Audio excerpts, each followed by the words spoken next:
भारत के श्रम कानूनों में एक बहुत बड़ा एक ऐतिहासिक बदलाव लागू हो गया है और इसका असर हर एक कर्मचारी पर पड़ेगा, चाहे कोई कॉर्पोरेट दफ्तर में काम कर रहा हो, किसी फैक्ट्री में हो या फिर एक गिग वर्कर हो। सैलरी, काम के घंटे, अधिकार सब कुछ कानूनी तौर पर बदल रहा है। तो चलिए इन बदलावों को 5 हिस्सों में समझते हैं। हम देखेंगे कि ये इतना बड़ा सुधार क्यों है, सैलरी का हिसाब किताब अब कैसे लगेगा, काम के घंटों में क्या नया है, पहली बार गिग वर्कर्स को क्या अधिकार मिले हैं और आखिर में हम ये भी देखेंगे कि ये पूरा बदलाव अच्छा है या बुरा। चलिए सीधे उस बात पर आते हैं जो शायद सबको सबसे ज्यादा चौंकाएगी। इन नए कानूनों में एक ऐसा ट्विस्ट है कि लाखों लोगों की टेक होम सैलरी, यानी वो पैसा जो महीने के आखिर में हाथ में आता है, वो शायद थोड़ा कम हो सकता है। जी हाँ, बिल्कुल सही सुना।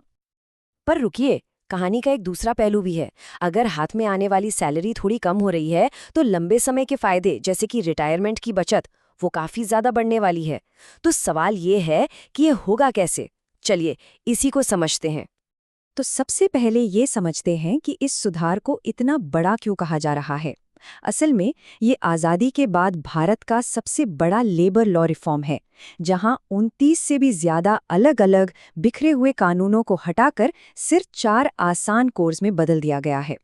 इस बदलाव की वजह बहुत सीधी सादी है।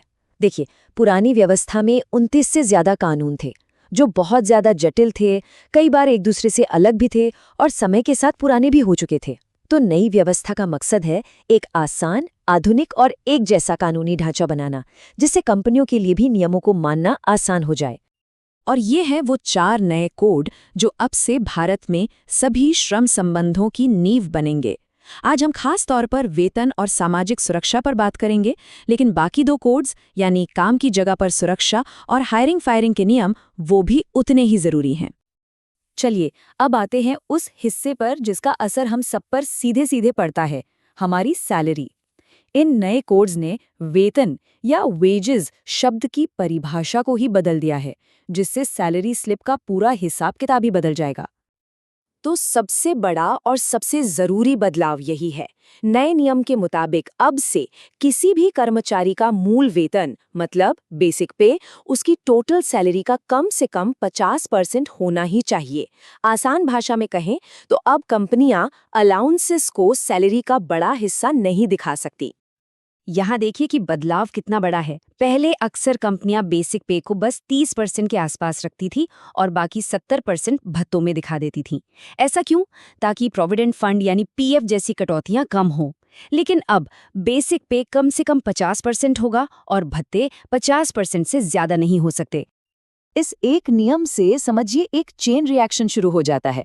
जैसे ही बेसिक सैलरी बढ़ेगी, उस पर कटने वाला पीएफ और ग्रेच्युटी का हिस्सा भी अपने आप बढ़ जाएगा।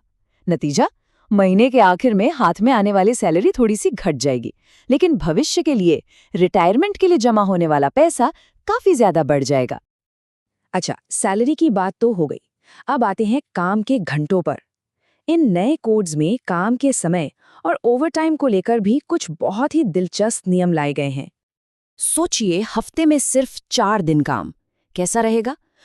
अब ये सिर्फ एक कल्पना नहीं बल्कि कानूनी तौर पर पूरी तरह मुमकिन है। नए नियमों के तहत अगर कंपनियां चाहें तो 4 दिन का वर्किंग वीक लागू कर सकती हैं, बस कुछ शर्तें माननी होंगी। तो ये काम कैसे करेगा? देखिए, नियम ये है कि एक हफ्ते में कुल काम 48 घंटे से ज्यादा नहीं हो सकता। तो अगर कोई चाहे तो ये 48 घंटे 4 दिन में रोज 12-12 घंटे काम करके भी पूरे कर सकता है। और हाँ, सबसे जरूरी बात, अगर 48 घंटे से 1 मिनट भी ज्यादा काम करवाया तो ओवरटाइम का पैसा डबल रेट से देना ही होगा। अब बात करते हैं कैसे बदलाव की, जो शायद इन कानूनों का सबसे क्रांतिकारी पहलू है। ये उन लाखों वर्कर्स के बारे में है जो अब तक कह सकते हैं कि कानूनी सिस्टम के दायरे से लगभग बाहर थे। मैं बात कर रहा हूँ गिग इकोनॉमी के वर्कर्स की। जी हाँ, ये वाकई एक ऐतिहासिक कदम है। सामाजिक सुरक्षा कोड के तहत भारत में पहली बार गिग वर्कर्स और प्लेटफॉर्म वर्कर्स को कानूनी पहचान दी गई है। मतलब अब वो सिर्फ डिलीवरी पार्टनर या फ्रीलांसर नहीं हैं, बल्कि कानून की नज़र में अधिकार रखने वाले कर्मचारी हैं।